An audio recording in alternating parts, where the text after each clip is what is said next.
بینەرانی عەزیز ئەم کاتانە باش. ئارەشی نەسرڵڵایم لە ئستدیۆی تەلەڤیزیۆنی پەرتۆ. هەروەکە ئاگادارین کرێکارەکانی مادەنی تەلای ئاقدەڕا لە ئازەربایجان غەربی مۆرد شکنجە و شەلاقی حاکمیەتی ئێرتجاعی جمهوری ئیسلامی قەراریان کردووە.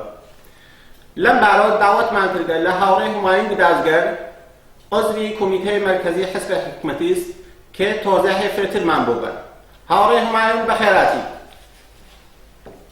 زۆر سپاستانەکەم، ڕۆژێکی خۆش. سڵام هەیە بۆ بینەرانی خۆشەویستی تەلەڤیزیۆنی پەرتۆ. سڵامێ شوێەوە.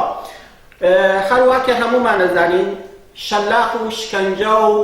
زیندان لە حاکمیەتی جمهوری ئیسلامی ئێرانە شتێک تازە و پەدیدەیەک ناشنایەک نییە. 37 ساڵە تەکەم پەدیدە ئێمە ئاشناین. وەلێ پرسیار من ئەوەسە لەم مەقتەعە و ئەم دەفە بۆچە بۆ کرێکارەکان حکمی شەلاقیان سادر کردووە و ئەم حکمیشیانە بە ئیجرا دەراوەگا. هەروەکە خۆتان وتان ئەم پەدیدە شوم و زدی ئینسانیە تازەگی نییە لە حاکمیەتی جمهوری ئیسلامیە. ئەمە وەکو هەزاران دابوونەریت و قانونی کۆنەپەرستی قورئان و ئیسلام یەکێک لە ئامرازەکان بۆ دەولەت جمهوری ئیسلامیەوە بۆ سەرکوتکردنی هەر نوع ناڕەزایەتی و ئازادی خوازیە لە جامعە. ئەمڕۆ لە هەر مناڵێکی 7 ساڵە لە هەر جوانێکی 22 ساڵە بپرسید ئەزانێت کە تەحقیر و سەرکوت ئازادی خواهی و ئەو کەسانە واگەرێکیان بێ وەکو ئینسان زندگی بکەن یەکێک لە ئامراز و قانونەکانی ئیسلام و لێرا جمهوری ئیسلامی بووە کە لە تەی 37 ساڵ گوزەشتا عەلەی ملیۆنها نەفەر مردم لە ئێرانە بەکاری بردووە. هەموو کەس ئەزانن کە ئەوە کە پیاوێک قۆڵی ڕوود بێت ئەسەر مەسەلە لەسەر ژن نییە جارێکە یەکێک لە سیاسەتە ئەساسیەکان جمهوری ئیسلامیە دژایەتی لەگەڵ هەر مەسەلەیە کە مربوطەوێ بە ئازادی ژن و بە ئیسلاح بە حۆریەت ژنان. بەڵام حتا لە خارج لە چوارچێوەی مەسەلەی ژنیشە لە جامعەی ئێرانە پیاوێکە باڵی ڕوود بووە، پیاوێکە نوشابەیە بەدەستیەوە بووە بە شک ئەوە کە ئەمە لەوانەیە ئەلکولی بێت، کەسێکە شادی کردووە، کەسێکە هەڵپەڕیوە، کەسێکە ڕەخسیە، کەسێکە ئەبراز خۆشحاڵی کردەوە. لەم ئاخرانە کەسانێکە لە قەزوێ ناچوون لە پارکێکە بە ئیسڵاح جەژنی پایان تەحسیریان کردووە 35 نەفەر کوڕ و کچ فقط بەجرم ئەوە کە شاد بوون لە ئەم جامعە بە شێوەیەکی فرە تەوهین ئامی جگە لە مەسەلەی تەوهین و زیندان و جگە لە تەواوی ئەو ناحەقیانەتر دانێتر لە قانونە ڕەشەکانی ئیسلام عبارەت بوو لە ئەم شەلاق لێدانە کە یەکێک لە کەنەنگەکانە بەدامەن جمهوری ئیسلامیەوە کە مردم ئێران حتا دوای ڕووخاندنی جمهوری ئیسلامیش فراموشی ناکەن. ئەمە یەکێک لە سیاسەتەکانی بووە شاید هەموو کەسەیە ئیسەکی گوێ هاتدەنگ ئێمەوە لە ماوە خۆیان لە هاوساکەیان لە مەحەل کارەکەیە لە دانیشگا و مەدرسە و لە هەر شوێنێکە وا خەریکە زندگی و ئیشەکە بزانێت کە جوانێکە ئەیبەن لە مرکز شارە ئاوا شەلاقی لێ ئەدەن لەسەر هیچ لەسەر هەروانە کە من ئەستانم کە شادی و ئەمانە چه حەقارەتێک لە زندگیە بە ئیسڵاح تووشی ئەبێت. چۆن ئەیتر ناتوانێت لە ماڵ بێتە دەرەوە هەفتەها و شاید مانگها بێتە دەرەوە کە تماشاکە بۆ وەکە هاوماڵ و هاوڕەفیق و هاو خیابانی و هاو مەحەلە و هەموو ئەو کەسانە وا ئەیناسن و نایناسن بە چاوی تەحقیر و تەماشای نەکەن. بەهەرحاڵ مەنزورم ئەوەیە کە ئەم سیاسەتە گەڵاوەی ئیسلام و جمهوری ئیسلامی یەکێکە لە ئەو هەزاران سیاسەتە کۆنەپەرستانە کە جمهوری ئیسلامی عەلەی کەرامەت و عەلەی تەواوی شەخسیەتی ئینسانەکان لە جامعەی ئێرانە بەکاری بردە. بەڵام بۆ جوابی مشخص بە سوالەکەی ئێوە کە بۆچی ئەم جارە کاریگەران ئەوە بەحسێکە مربوطە بە مەبارزە ئەساساً هەرچەند ئەوان تریش مربوطە بە مەبارزە بەڵام ئەم هەدەفمەندە جمهوری ئیسلامی سیاسەتێکی گردسە پێش چونکە ئەزانێت کە لە ئەم ئاخرانە تەبەقەی کاریگەر وەک پەیگیرترین نیرویەکە ناتوانێت بڕۆتە ماڵەوە، ناتوانێت خەفە بێت، ناتوانێت دەنگی ساکت بێت، ناتوانێت ڕەزایەت با و بە وەسعێکی ڕەش و مەعیشەت بارکرد بە ئیسڵاح بەسەریەدا سەپاندووە باش ئەیناسێت وەکو دژمنی تەبەقاتی خۆی ئەم دەفە هەدەفمەند و بە شێوەیەکی بەرنامە بە ئیسڵاحدا ڕێژراو هاتە سەمەیان و ئەم شەلاق لێدانەی کاریگەران مربوطە بە مبارزەی تەبەقەی کارگەر لە ئێرانە کە ئەگەر ئێوە لە ئیدامەی بەرنامەکەدا ناوەجاتان بێت حتمەن ئەتوانین زیاتر تەوسەحی لەسەر بکەین. هاوڕێ هومایون ئەو مەسەلە کە تۆزیحەوەدا لەبارەیە و چه ڕەبتێکی بۆ مبارزەی کرێکارەکانی مادەنی تەلای ئاغدەرەی هەست؟ بەڵێ ئەم بەحسا هەروە کە من لە سوالێ ئەوەیش ئیشارەم پێ کرد مربوطە بە مبارزەی کارگەر. ئیتر ئەمە لێرە کارگەر بە ئیسڵاح ئارەق شەراوی خواردە نە بە ئیسڵاح ڕەخسیە نە نازانم قۆڵی ڕوود کردگە نە نازانم ئەوە کە ئەوان ناوی کەسێک کرگە هیچ کام لەوانە نەبووە لێرە تەبەقەی کاریگەری هاتە بەرامبەر جمهوری ئیسلامیەوە کە ئێمە خۆمان ئەیبینی 37 ساڵە جمهوری ئیسلامی ئەقشار و توێژەکانی تری جامعە سەرکوت ئەکات و لەوان سەختگیرتر و وحشەتناکتر تەبەقەی کاریگەر بەڵام ئێمڕۆ وەختێک باشای سەحنەی سیاسی ئێران ئەکەین ئەبینین هەر ئەو تەبەقەی کارگەرە ڕۆژ نییە لە ئەم شار و ئەو شار لەبەر ئەم فەرمانداری و شارەداری و مەجلس و نازانم ئیدارەی بیمە و ئیدارەی کار و وتاقی دەفتەری ئەم کارفەرما و کاربەدەستی دەوڵەت بەدەیان نەفەر دەنگی خۆیان هەڵ نەبڕن و داوای حقوقی خۆیان نەکەن ئیمڕۆ مستەبدەترین مبارزەی کارگەران لە کارگای بوشکەوە بگرە حتا مجامعی گەورەی سەنعەتی لە شمال و جنوبی ئێرانە لە سەر تاسەری ئێرانە وجودی جمهوری ئیسلامی ئەزانێت کە هێزی لە نەهاتووی کارگەر دوژمنی ئەسڵیەسی ئەوان وەک تەبەقەی سەرمایەدار زانیانە کە کارگەر ناتوانێت بە حکم شرایەتی ژیان و زندگی خۆی ناتوانێت بڕۆتە ماڵەوە ناتوانێت پێی گیر نەبێ ناتوانێت دەست لە مبارزە هەڵ بگرێت هەر بۆیە گەرەکیانە بە شێوەگەرتر بیکەن پێشگە لە سەرکوت و زیندان کە نەیانتوانی ئێستا هاتوونش ئەم شێوەیانە بردەسەکار بۆ ئەوە کە کەرامەت کارگەر بشکێنن بۆ ئەوە کە بێژن ئەمانیش هەر وەک ئەو ئەلواتەن کە لە ناو خیابانە ئێمە دوومانە شەلاقمان لێداوە بۆ ئەوە ئەم بێژن ئەمانیش کاری غێری ئیجتماعی و زشتیان کردووە لەبەر خاتر ئەوەی ئێمە شەلاقمان لێداوە ڕاستەوخۆ ناتوانن قدرت ئەوەیانە نییە کە بەرامبەر بە خاستەکان کاریگەر قسە بکەن و بە ئیستلاح بێسن بەرامبەریان مقابڵیان لەگەڵ بکەن بە شێوەی شەلاقلێنان گەرەکیانە جۆرێک کەرامەتیان بشکنن و حتی حرمەتیان بکەن لە ناو جامعە و جۆرێک جامعە جۆرێتر تماشایان بکەن ئەمە هەدەفی ئەساسی جمهوری ئیسلامی لە ئەم دەورانە ئەوە ئەزانن و تەواوی بینەرانی پەرتەو ئەزانێت کە کارێگەران وەختێک شێوەی قانونی تومار ئەنووسن شکایەت ئەکەن وەکێڵ ئەگرن بۆ حەقی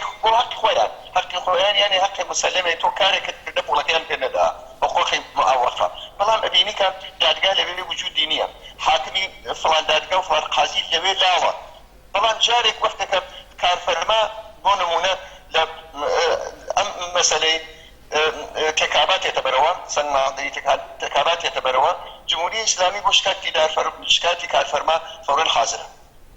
فەورەن پەیگیرە قازی لەسەر کارە هەموو شتێوە خۆی کارەکە بەرامبەر بە کاریگەر جارێتر نیشان ئەدرێ کە جمهوری ئیسلامی و سەرمایەداری دوو پەدیدەی جیا لە یەک نییە جمهوری ئیسلامی و کارفەرماکان منافعیان یەکێکە و هەر بۆیە پاڵپشت یەکترن گەرەک من بۆ ئەوەی بێژم کە ئەگەر ئێوە بیژێتان لە زیندانە ئەبینی یەکێک سیاسی و ئازادیخوا ئەکەن زیندان فەورەن ئەیخەنە بەندی ئەو کەسانەی وا چاقۆکێشن یا کەسیان کوشتە یا بەرحاڵ کارێکی خەلات اجتماعیان کردە گەرەکیان حرمەتی کرد بێژن تۆی شتێکەوانە فەرقت نییە شەلاق لێدانی ئاغدەڕە گەرەکی بە جامعە بێژێ کە ئەمانیشە وەک ئەوانە هیچ فەرقێکیان نییە نابێ حسابیان بۆ بکەی ئەبێ سوکایەتیان پێ بکەی ئەمانە پەرچەمیان دەڕانە ئەمانە تابلێ کارخانەیان هاوردەسە خوار و ئەمانە نیان هێشتا نگابان لەسەر کارەکەیان بێت ئەمانە گشتی بە ئیسڵام پرۆپاگەندەیەکە کە خوا پشبەختانە ئیمڕۆ تێفێکی وەسیع لە جامعە نەتەنیا لەبەر ڕوڕەشی و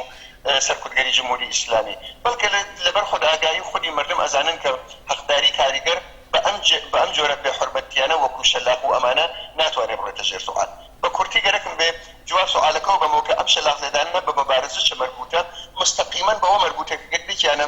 کاریگەر حرمەت بکەن گەرێکیانە کاریگەر لەوە زیاتر متفەرق بکەن بەرامبەر بە خواست و داخواستەکانی کاریگەران قدرەت ئەویانە نیە تەوان ئەویانە نەبووە کە جواب بنەوە ناحەقیان ها لە حدێکا کە ناتوانن جوابی بدەنەوە لە نەتیجە ئەمەیانە گرت لەسەر دەست ماوەی لەمەوەبەر نیروی نظامی ئەلەی اختشاشیان بۆ کارگەر بوجود هاوڕ ئێستاخەریکن کاریگەر شەلاق لێئان هیچ بەعید نییە کە کارگەر جارێتر کە ئەگەر قدرەتی نەبێت ئەگەر دەسەڵاتی نەبێت وەک جەماڵ چراغوەیزی لەبەر خاترەوە کە سوخوانڕانی کرد لە ئەوڵمایەمەیە بازم بکێشنەدان بازم تیربارانی کرد منزور لەسەر ئەوەیە کە جمهوری ئیسلامی وە ڕژیمێکی سەرمایەداری هار کە ئەسلحەیە کۆنەپەرستی مەذهب ها بەدەستیەوە بە شەلاق و بە زیندان و بە ئەسید و بە هەموو شتێکەوە بەربووە سەگیان جامعە و ئەمە لە مورد تەبەقەی کارگەر و مبارزەی کارگەریشە دانەدانە بەکار تێرێ ئەگەر کارگەر متحد نەوێت و بە قدرەتەوە نەهێتەمەیە ئەمە دلیلی ئەسڵیەسی کە جمهوری ئیسلامی پەنای بردە بۆ شەلاق و هەر حرمەتکردن کارگەران تا مبارزەکانیان لەوز بکات و لە ئەو بەرهەقی و پشتیوانیە کە لە جامعە بەهرەمەندن تا ئەنازەی لەوە دوودی بخاتەوە لەم دوو هەفتە عەکسولعەمەڵ ئەو کۆمەڵگە بەخصوص جنبشی کاریگەری بەم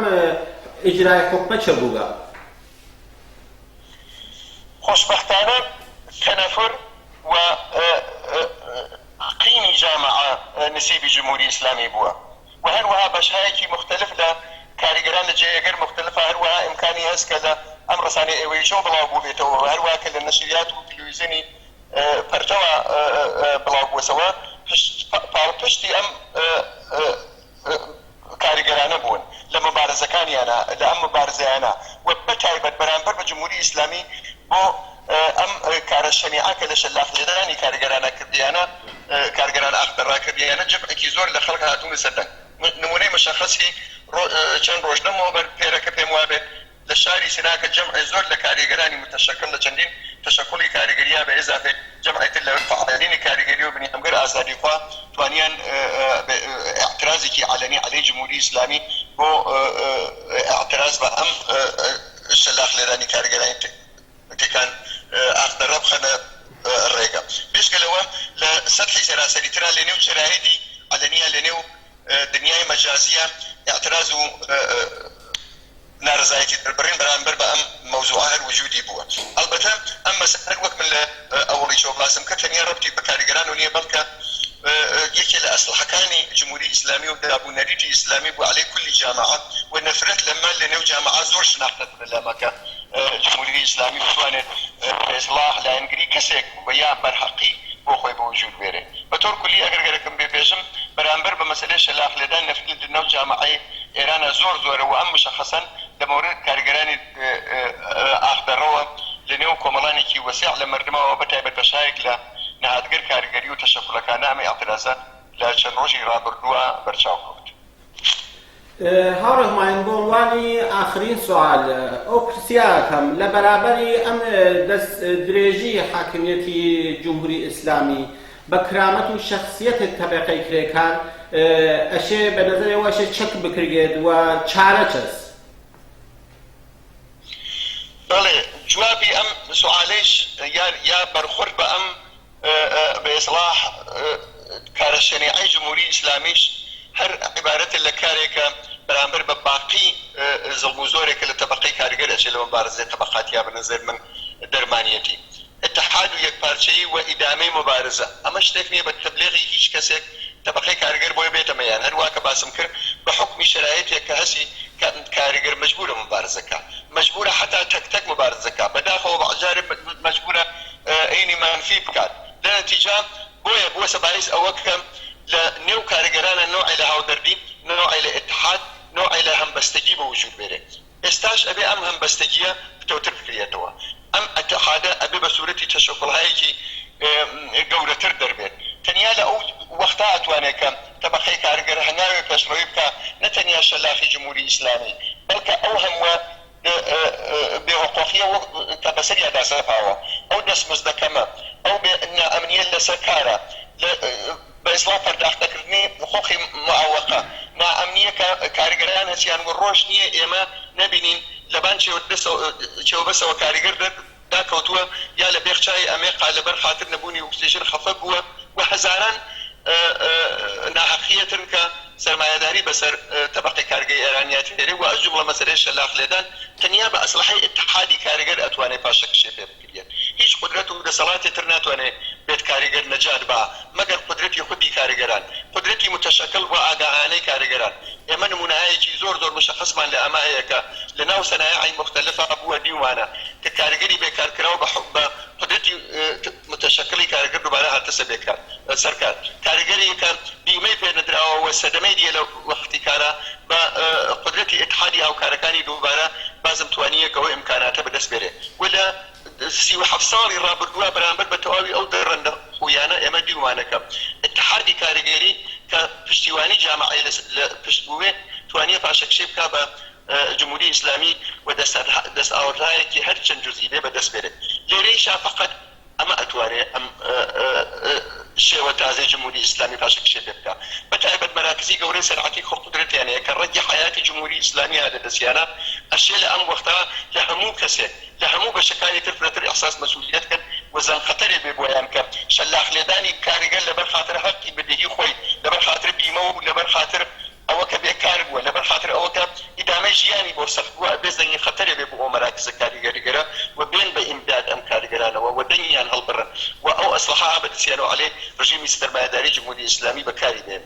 ئەگەر خلاصەگەرەکەم بێبێژم اتحادی کارگەران و بانەوازکردن لە ناو تەبەقەی کارگەر و ئەو مەنابعاتە مرکزی قدرەتی کارگەرن وەکو مجتەمەعگەر گەورەی کارگەری تەنیا ڕێگەی حەلی ئەوەسە کە تەبەقەی کارگەر پاشەکشێ بە ئەم دەڕەندەپۆیە جمهوری ئیسلامی بکە و کارێکی پێ بکات کە پەشیمانی کاتەوە لەوەکە کاریگەر شەلاق لێبا لە بەرامبەر داخواز و حقوق و مطالباتی ئینسانی و زۆر بەدیهی و پێشپا ئەفتادەی خۆیەوە. هاوڕێ هومایۆن سپاس دەکەم بۆ شرکەتان لەم بەشی بەرنامە و تۆزێحی کامڵەی کە تۆزێحتاندا بۆ بینەرانی خۆشەویستمان. زۆر مەمنون، سپاسی ئەوە ئەکەم.